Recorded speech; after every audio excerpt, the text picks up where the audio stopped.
A avaliação é um dos principais instrumentos para identificar a qualidade do ensino e da aprendizagem das escolas. Dentro desse contexto, a avaliação externa se destaca como um processo realizado por instituições fora do ambiente escolar, com o objetivo de analisar o desempenho dos estudantes e subsidiar políticas educacionais. Diferente da avaliação interna, aplicada pelos professores no dia a dia na sala de aula, a avaliação externa busca fornecer um panorama amplo do sistema educacional, permitindo identificar desafios e promover melhorias. No Brasil, nós temos o SAEB e avaliações estaduais, que fornecem dados essenciais para o planejamento, para as ações pedagógicas de gestão, como por exemplo o SARESP em São Paulo. Na última aula, falei sobre avaliação e iniciei uma série de 4 episódios. E o primeiro eu falei de um novo olhar sobre a avaliação, foquei mais na função do professor. Na aula de hoje, que é a nossa segunda, eu vou apresentar os princípios da avaliação externa, SAEB e SARESP, com a definição de currículo. Na terceira aula, que eu pretendo ainda postar essa semana, vou apresentar e analisar a matriz de referência do SARESP, esclarecendo o que são competências, habilidades e conteúdos. E na quarta e última aula, eu quero falar sobre a avaliação escolar, como podemos melhorar os resultados, baseado nos textos da Maria do Carmo Brant et Carvalho, com o título Avaliação na Educação, o que a escola pode fazer para melhorar os resultados. A partir disso, vamos começar nossa aula de hoje. Antes de começar, eu queria agradecer os 240 inscritos no canal. É muito bom ter vocês aqui. E muitos me perguntaram por que eu falei que a avaliação é um grande nó. É um grande nó porque alguns nós a gente precisa de técnicas para desatar. Então, nós precisamos de pessoas cada vez mais especialistas e com conhecimentos em avaliação, tanto internas, externas, do professor, da escola, para nós avançarmos. Então, vamos lá. É sempre uma polêmica discutir sobre a qualidade da educação no Brasil. Então, se a gente é um país que tem uma escolarização tardia, e como a gente prova isso? Porque ainda hoje nós temos educação de jovens e adultos, nós temos alguns alunos ainda fora da sua idade certa para a série e ano correto. Então, a gente demonstra que a gente teve uma escolarização tardia, a maioria da população ainda até hoje não tem acesso. E essa escolarização, ela vem com a ideia de que o acesso ao ensino fundamental, hoje nós temos em torno de 97% entre 6 anos e 14 anos dentro das nossas escolas de ensino fundamental. Aí, com o passar do tempo, percebeu-se que não só era a garantia do acesso, que seria muito importante, mas sim a permanência. Então, os alunos precisavam permanecer e aí a LDB traz, então, a ideia de que a gente tem ciclos de aprendizagem, recuperação e reforço para aqueles alunos que não avançam o quanto deveriam, e também a possibilidade de classificar estudos e reclassificar para aqueles que têm a defasagem de idade séria. Então, o acesso e permanência, a gente pode dizer que já está garantido por força de lei. Mas a grande questão, que é o grande nó que eu sempre falo, que é a qualidade. Então, a gente tem uma discussão que já vem há alguns anos, quase 20 anos, com relação a esse aluno que teve acesso, permanece dentro da escola, mas ele sai sem qualidade. Então, como a gente pode apresentar para os pais que os alunos estão nas nossas escolas e a sociedade aprendendo com qualidade? Então, teve um grande investimento na formação continuada de professores. Então, entender que a formação inicial não garantia os desafios que os professores precisavam enfrentar, e criou-se alguns programas de qualidade na escola para que se observassem como fazer isso, como esse aluno que teve acesso e permanecia na escola, como ele pode ter um ensino de qualidade. Aí, a partir de 2007, a gente vai ter um crescimento das matrículas no ensino médio, e esse crescimento, ele ainda não foi universalizado, tá? Nós temos alguns dados, né, que variam. Em 2010, 2017, 18, a gente estava em torno de 75% do ensino médio, então 25% de alunos de 15 a 17 anos ainda não estavam nas escolas, e a gente está buscando essa universalização do ensino médio. Mas o que aconteceu em 2007 para que houvesse um crescimento na matrícula do ensino médio? Então, a gente teve naquela época, em 2007, um bom índice, né, como eu estou dizendo para vocês, de 75% e hoje em torno de 85% de alunos que estão frequentando o ensino médio. Essa taxa de matrículas, ela aumentou de 2006 para 2007 em torno de 84%. Então, houveram medidas, né, e a gente pode chamar de um avanço histórico em 2007, que marcou o início do monitoramento para todos os anos seguintes com relação ao ensino médio. Então, até 2006, a gente não tinha um acompanhamento do ensino médio, e a partir de 2006, com essa ideia de começar o avanço com relação à qualidade, a gente tem esse avanço. O Nordeste teve um crescimento muito grande e a gente tem uma das metas do Plano Nacional de Educação, que a última aula que eu quero também falar sobre avaliação é o Plano Nacional e o Plano Estadual de Educação, que inclui a melhoria de qualidade de educação com foco em toda a educação básica, incluindo o ensino médio. Então, a gente entende que é muito importante o ensino médio como última etapa, né, da educação básica, a gente ter realmente o aprimoramento e o aperfeiçoamento, que são os objetivos do ensino médio. Vários estudos mostram que o que os alunos têm durante o seu percurso escolar deixa a desejar. Então, a maioria da população no Brasil, quando sai da escola, ao invés de a gente entender que, veja aí a imagem, né, que a educação abre portas, né, então o lápis lá abrindo um caminho, a gente percebe que a melhoria da qualidade de ensino ainda é um grande desafio, porque os nossos alunos saem com uma formação muito deficitária. E aí foi, a partir de 90, a ideia de que a gente precisava, então, para esse controle, essa melhoria, avançar com relação à avaliação externa. Eu lembro que eu comecei a dar aula em 93 e aí em 96 foi a primeira vez que eu tive uma avaliação externa dentro das escolas da rede estadual. E foi bem estranho, não vou negar que eu questionei muito os dados, mas realmente tudo que é novo a gente tem muito estranhamento, né? E essas políticas, elas foram introduzidas por uma definição que vem de conceitos que chama quase mercado, introduzidos na educação, que foram desenvolvidas na Inglaterra e nos Estados Unidos nos anos 80, né? Então, quem não sabe o que quer dizer quase mercado, é um conceito que descreve uma situação relacionada entre um mercado livre e um sistema totalmente controlado pelo Estado. Então, assim, como eu disse, como a gente estranhou, de uma avaliação que era só interna, então a gente só tinha provas e avaliações dentro das escolas, e aí a partir de meados dos anos 80, posso dizer metade dos anos 90, anos 90, a gente pega essas técnicas, esses conceitos que vêm desses países capitalistas, né, como Inglaterra e Estados Unidos. E o que ele se apoia aí, né? Na competitividade entre as escolas, acreditando que isso vai, essas avaliações externas, a partir do momento que elas são inseridas, a gente tem uma melhoria na qualidade do ensino. Em 96, a gente vai ter a LDB, que é a maior lei da educação, né? Lei de Diretrizes e Bases da Educação Nacional, e ela vai no artigo 9, inciso 6, dizer que essa avaliação externa ela vai existir dentro da educação do Brasil. Então, nada mais é do que uma legislação que nos coloca. Então, a União, que então é o governo federal, incumbir-se-á de assegurar processo nacional de avaliação do rendimento escolar no ensino fundamental, médio e superior, em colaboração com os sistemas de ensino, então cada um no seu estado e município, objetivando a definição de prioridades e a melhoria da qualidade de ensino. Então, a partir de 96, realmente começa a ideia de que existe uma avaliação de rendimento, que é um processo para a melhoria da qualidade de ensino.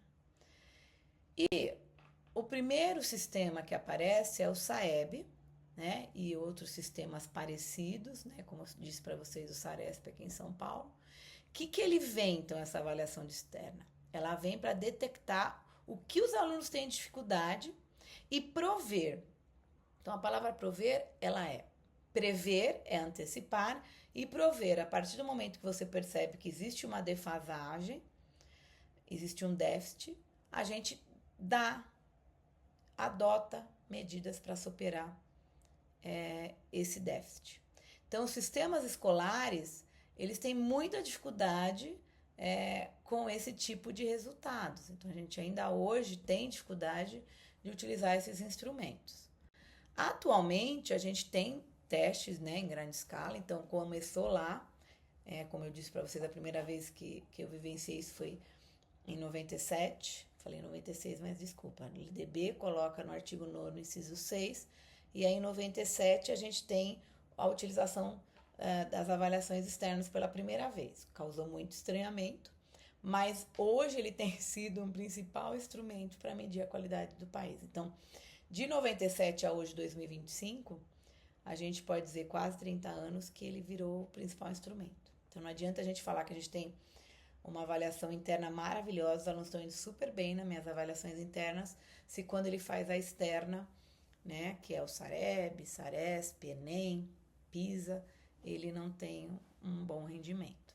Então, o que acontece? O professor, ainda hoje, ele tem dificuldade de entender que isso implica no desenvolvimento do currículo em sala de aula. Então, hoje a gente não tem mais como bater de frente. Então, logo que ele saiu, me causou estranheza, a gente meio que negava essas avaliações externas, mas hoje, com quase 30 anos desse tipo de prática, a gente percebe que esses procedimentos, eles têm que estar dentro da sala de aula, e é isso que eu quero colocar hoje aqui pra gente. E a divulgação não tem muito impacto nas práticas docentes. Então, muitos professores optam por negar. Então, a gente nega, ou porque a gente não conhece o dado e não sabe como usar, ou porque a gente refuta dizendo que aquilo não é realidade. Então, eu coloquei ali um professor pensativo, porque a gente tem muita dificuldade de usar isso. E essas avaliações podem levar as escolas, às vezes, a falar assim, não vem no dia da prova para não atrapalhar meu resultado. Então, tira os alunos da educação especial, tira matrícula de aluno que não é, muitas vezes eu lembro de algumas escolas que só queriam alunos transferidos de escolas particulares, né? Ou também transfere alunos que têm baixo rendimento ou que faltam muito, né? E isso a gente sabe que infelizmente acontece, e muitas vezes até fraudes, né? Ajudando alunos a fazerem as provas, facilitando.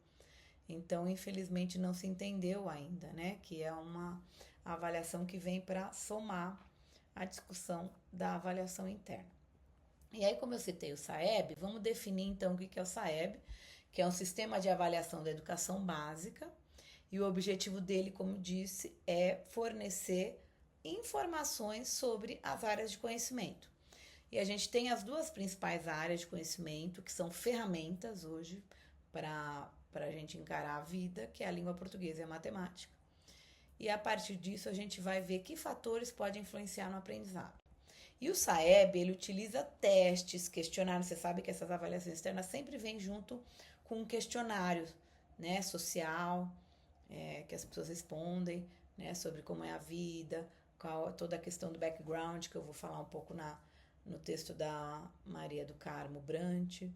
E a principal etapas, né, que o SAEB avalia, é a final do EFAI, dos anos iniciais, que está lá no 5º ano, final do EFAF, que é do ensino fundamental, nonos anos, e o final do ensino médio, que é a 3ª série do médio. Eu quis colocar isso aqui, por quê? Porque muita gente ainda tem dúvidas sobre esses termos, né? E o SAEB fala muito de educação básica e às vezes a gente não entende que nós temos modalidades de ensino, que é o que dá dentro de um percurso escolar, que então é o do campo, que é quem é da zona rural, da EJA, que é o que é antigo supletivo, que é jovens e adultos fora da idade escolar estudando, voltando à escola. Educação especial, que é para os alunos deficientes, como eu falei lá naquela minha aula sobre a educação especial, na perspectiva da educação inclusiva. Eu vou deixar o link aqui depois para vocês entenderem um pouquinho. Educação indígena, né, que tem toda uma questão de entender os nossos povos originários.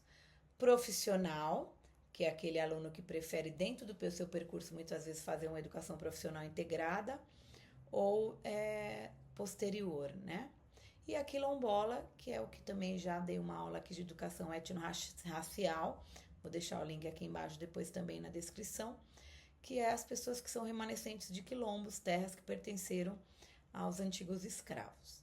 Aí nós temos 2 níveis na educação, que é a educação básica e a educação superior. E dentro da educação básica nós temos 3 etapas, que é a educação infantil, fundamental e médio. Então, quando a gente pensa numa avaliação externa, que é um sistema de avaliação da educação básica, a gente pensa o quê? Todo o percurso do infantil, fundamental e médio, do que esse aluno adquiriu de conhecimento. E o SAEB, ele vai utilizar esses testes nessas diferentes etapas e ele divulga esses resultados para todo mundo. Então, quando sai o resultado do SAEB, lá a gente tem a nota e ele vai permitir comparar e monitorar a educação em diferentes contextos. O que a gente tem que entender como gestor educacional, para que o professor não se sinta perseguido e nem culpado, é que a gente tem que comparar o que é comparável. Então, a gente precisa entender escolas que têm, como eu disse lá, várias etapas. Então, eu tenho dentro da própria escola fundamental, anos iniciais, finais e médio, é uma escola mais difícil de gerir. Ah, não, eu tenho uma escola só com anos iniciais. Ah, eu tenho uma escola só com médio.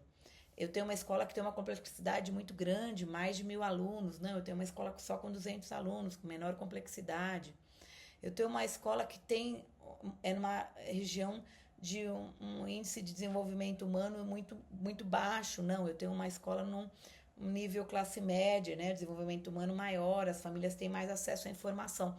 Então, tudo isso precisava ser, por isso que os questionários existem, ser analisados e priorizados. Então, a gente tem o índice de desigualdade hoje, que algumas avaliações externas se utilizam, para a gente poder comparar o que é comparável. Eu gosto muito desse termo, porque é muito injusto comparar aquilo que é diferente, né?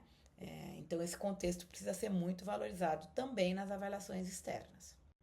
E aí nós temos em São Paulo, que é a maior rede de ensino do Brasil, o SARESP, que é o Sistema de Avaliação do Rendimento Escolar do Estado de São Paulo. Então, a LDB inaugura, no artigo 9º, inciso 6, o Sistema de Avaliação Nacional, e aí os sistemas de ensino desdobram, até o município também tem, sistemas de avaliações também com relação às suas secretarias, para poder acompanhar a evolução da educação paulista.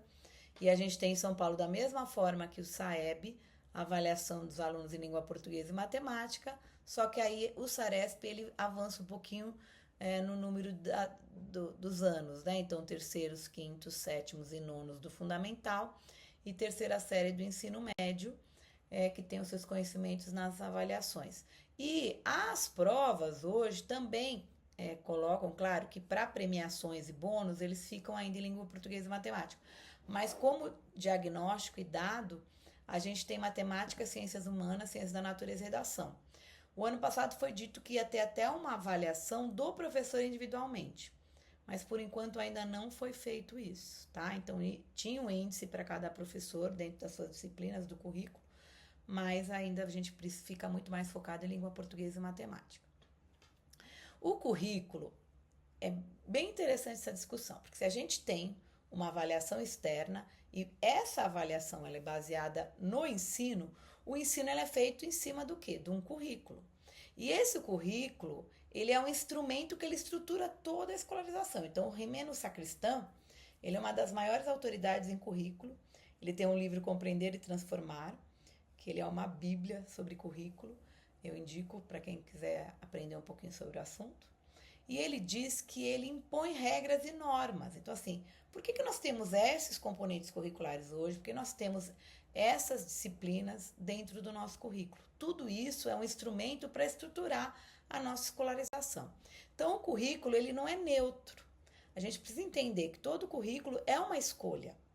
Não é do nada que surgiram essas disciplinas, esses componentes curriculares. A matriz curricular, que hoje não chama-se mais grade, né? É um termo que a gente não, porque grade lembra prisões, né? Parece que é algo que está amarrado, preso. Então, a gente fala matriz curricular. Então, o currículo, ele não é neutro. E ele não é um mero transmissor de conhecimentos, bem longe disso. É um instrumento que reflete relações de poder, por isso que eu não posso falar que ele é neutro. Então ele sempre está pondo alguma questão de visão de mundo e de sociedade daquele momento. E ele não é nem um pouco estático.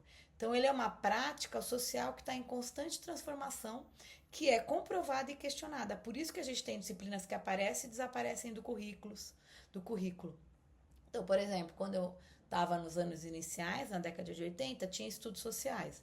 E depois entenderam que era melhor separar os estudos sociais em história e geografia. Hoje em dia, né, eu fiz uma live semana passada sobre competências socioemocionais, reflexões sobre as questões socioemocionais, que hoje a gente tem que privilegiar muito o currículo às questões socioemocionais. A gente já tem alguns países que têm parado a aprendizagem curricular para inserir questões socioemocionais, porque hoje é o grande coração da escola, para que a gente possa entender que o currículo não é estático. Ele vem a serviço da sociedade e de um momento e visão do mundo que ele está se colocando. E aí o currículo da SEDUC, que hoje é a sigla Secretaria Estadual de Educação, ele é estruturado com base em competências e habilidades, tá? Então, eu lembro que em 96, quando a gente era professor, quem é dessa época, era muito comum a gente pegar, vamos fazer o planejamento. Aí a gente pegava um livro de um autor que a gente gostava, isso era o que a gente fazia, e olhava lá todo o currículo dentro do conteúdo. Então eu dava aula, todo o meu plano de ensino era em cima de conteúdos. Então eu, por exemplo, professora de história, primeiro bimestre eu vou dar a Revolução Industrial, depois vou dar a Revolução Francesa, movimentos operários. Então era baseado nele. Hoje o conteúdo ele não é mais a base do currículo. O nosso currículo desde 1996 ele é baseado em competências e habilidades. Isso dificultou muito o olhar do professor, que não sabe ainda hoje muitas vezes fazer esse recorte. E as matrizes de referência que a gente tem, que eu disse que é a próxima aula, ele vem muito claro isso, que é o que a gente prevê dentro do currículo. E o SARESP, que é a avaliação externa, ele está baseado nas matrizes de referência, que são esses recortes. Então, espero que vocês tenham conseguido entender um pouquinho sobre essas avaliações externas, como elas são colocadas. E aí, na próxima aula, eu vou falar um pouquinho sobre a matriz de referência do SARESP, que é muito importante para entender como é elaborado esse recorte e como é elaborado todas as questões de conteúdos, competências e habilidades da educação. Bom? Muito obrigada e até a próxima.